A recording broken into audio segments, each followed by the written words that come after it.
Praise lord everyone.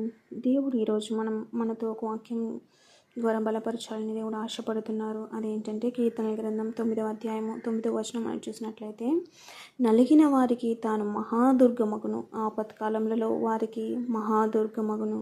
ఆమేన్.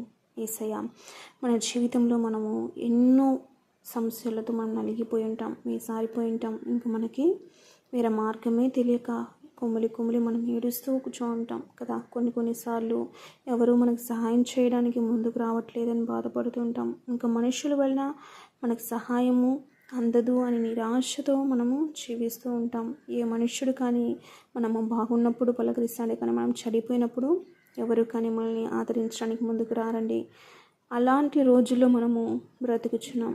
కానీ దేవుడు అంటున్నాడు, అలాంటి వారికి దేవుడు ఎలా ఉంటాడంట, ఒక మహాదుర్గం అవుతాడంట. హల్లెలూయా.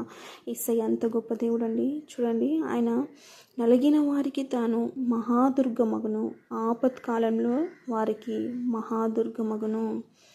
ఆపత్కాలం అంటే ఇటువంటి కష్ట సమయంలో మనం ఉన్నప్పుడు, మనము ఒక మార్గము తెలియక మనము సతమతమైపోతున్నప్పుడు, ఓదార్పు పొందలేనటువంటి మన స్థితిలో మనం ఉన్నప్పుడు, మన జీవితంలో దేవుడు ఒక మహాదుర్గంగా మనకు ఉంటాడంటండి. హల్లెలూయా. యేసయ్య మనకు తోడుగా ఉంటే ఏ మనుష్యుడు సహాయం మనకు అవసరం లేదు. కనుక ఈరోజు దేవుడు ఈ వాగ్దానం ద్వారా మనల్ని బలపరిచినాడు కాబట్టి విశ్వాసం తెచ్చుకోండి, బలపడండి.